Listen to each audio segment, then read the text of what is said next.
Hello and good day to you. It's Andy here, and a story that basically we've been on about this subject for many years. Somebody in the comments mentioned that I haven't talked about tinfoil hat stuff.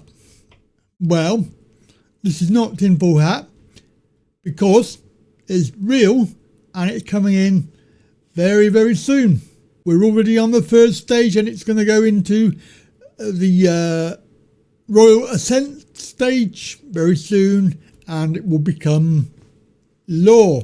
Have a listen. This is Bruce Unfiltered. He explains it really well. It is quite a long video, so bear with. And of course, if you get through to the end, I'll see you at the end.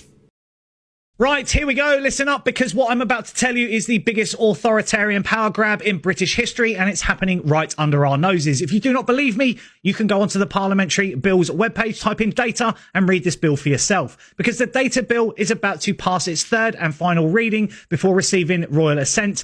Once that happens, the UK government will gain unprecedented control over your personal data, financial transactions, business records, and even your biometric identity. So you might want to listen up. There is nothing we can do about this now. This is coming, so prepare yourself. And if you think this is just another boring government bill, you might want to think again. I don't usually ask you this, but my video goes further if you like, favourite it, and repost it by pressing the little arrow in the corner and hitting the little yellow icon. If you think people need to pay attention to this, you might want to repost this video. And I would suggest every single person that does that, because people need to know what's coming. Some of you may have seen my videos previously on this. I have done them endlessly for the last 2 years. Well, it's been updated, and this bill completely overhauls how data is accessed, used and controlled in Britain, and it will introduce massive government control over personal and business data. Your financial transactions, purchases, service usage and even customer reviews could be forcibly shared with the government. A digital verification service trust framework, a government controlled identity system that centralizes digital ID verification,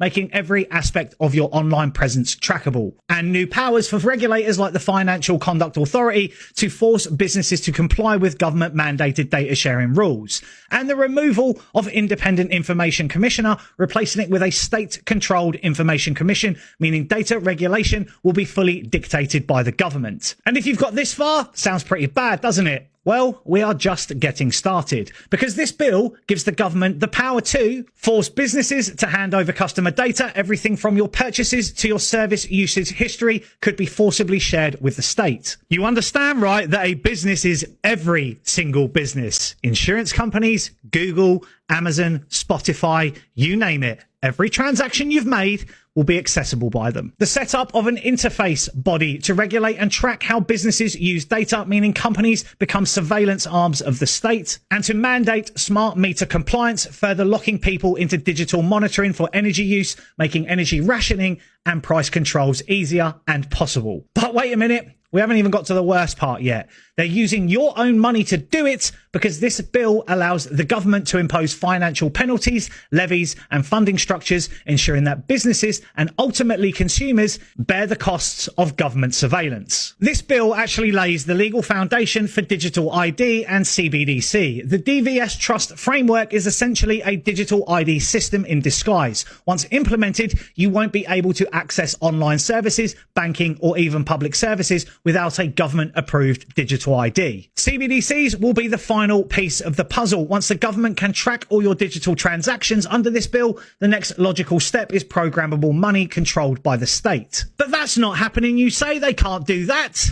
Yet the Bank of England has an entire web page dedicated to the digital pound, if you did some reading. In other words, and this gives them the power to, that if you step out of line, say the wrong thing or hold the wrong opinion, they can cut off your access to banking, services or even the ability to buy basic necessities. And let's not forget Labour's latest move, if you saw my recent video, that they've just centralised the NHS under full government control. And this means that all health records and medical data will be centralised under state control. Healthcare decisions will be dictated by the central government, not local health boards or doctors, and private healthcare options, if they they don't align with government approved policies. So you might ask, what happens when this is linked to digital ID and CBDCs? And this is obviously hypothetical, but if your medical records say you've refused a government recommended vaccine, restricted access to services, or if your carbon footprint is too high, spending limitations on fuel and travel, if your political views are inconvenient to those in power, or good luck getting a mortgage or a business loan. This isn't a conspiracy. It is here, printed by the government for you to read. It's happening right now. And some of you will turn around and say, how is this actually legal? Simple. They wrote the rules to make it legal in this bill, which actually gives the Secretary of State and the Treasury sweeping powers to create new data regulations without parliamentary approval. Future governments will be able to expand these powers even further without needing a vote,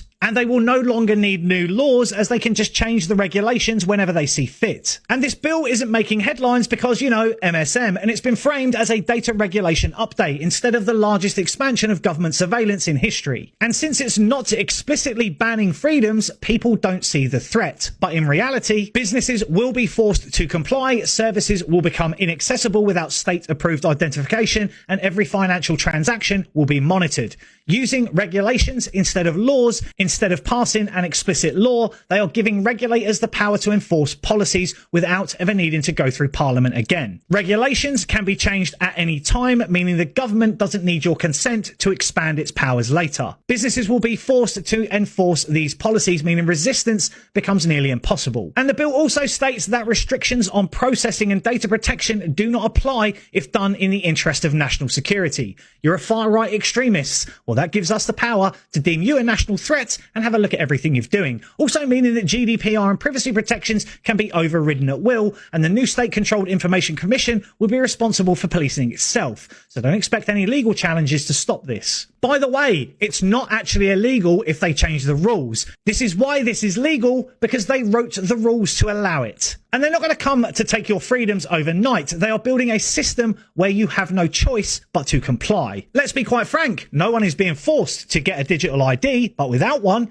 you won't be able to access essential services. No one is banning cash, but once everything moves digital, it becomes unusable. And no one is actually making personal data sharing mandatory, but businesses will be forced to comply, leaving you with no alternatives. This isn't about safety. It isn't about progress. It's about control. And once this bill passes, the framework for total government control will be firmly put in place. And it's highly likely digital ID will follow, CBDCs will come next, cashless society, social credit controls, and total surveillance will become the norm. And the worst part, if you actually got here, most people won't realise until it's too late, which it already is. So your next question to me is, what can we do? Well, I'm sorry to tell you this, but absolutely nothing. I've spoken about this for over a year. It's a little bit too late now. So why do I bother doing this video? Well, have you ever heard the theory of the boiling frog? It's basically a metaphor suggesting that people may fail to react to gradual yet potentially dangerous changes until it's too late.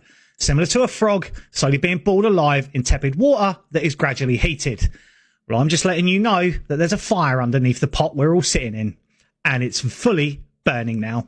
So yes, for all those people who said it's never going to happen, they're not going to do this. And what we're talking about is digital ID, digital currency, control, social credit, the whole thing, access, and forcing you, but not forcing you, because they're going to make it so that you have a choice.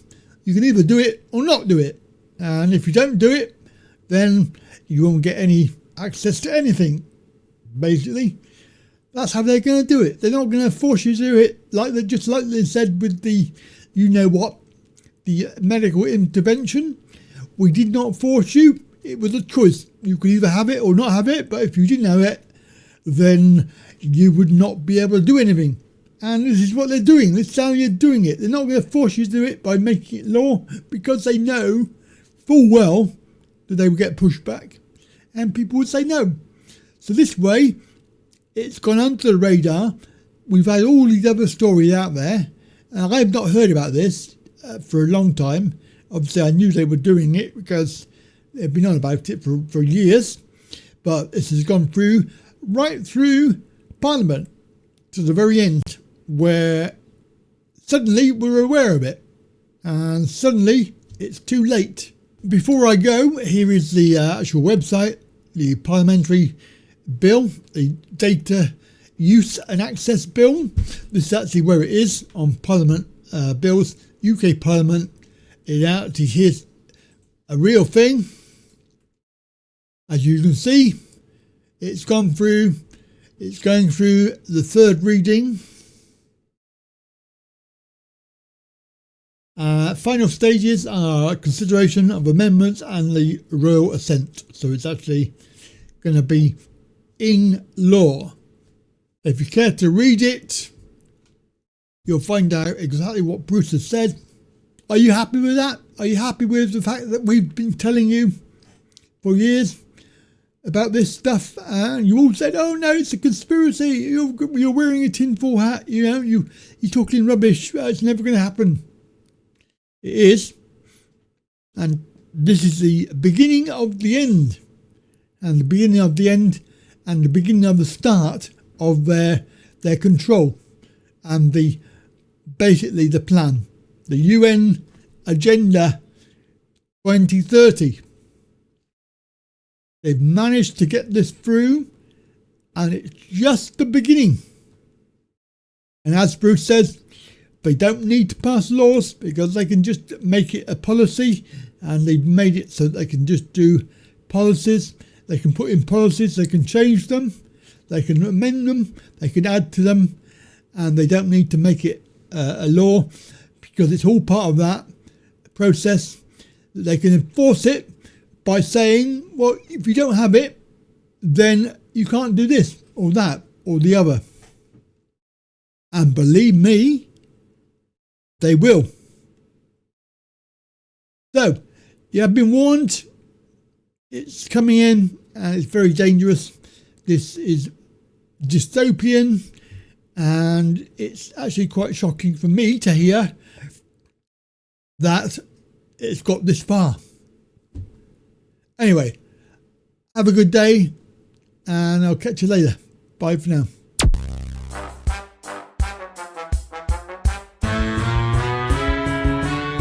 Oh, hello. Sorry to interrupt the video. Just to say that if you're interested in and keen to watch new episodes before they come out, the best way to do that is become a Patreon. And you can do that very simply. Just go over to patreon.com/Andy Wright Online and sign up for a monthly donation, which can be as small as $5, which is hardly anything. If you think about it, you can probably get a cup of Costa coffee if you're lucky.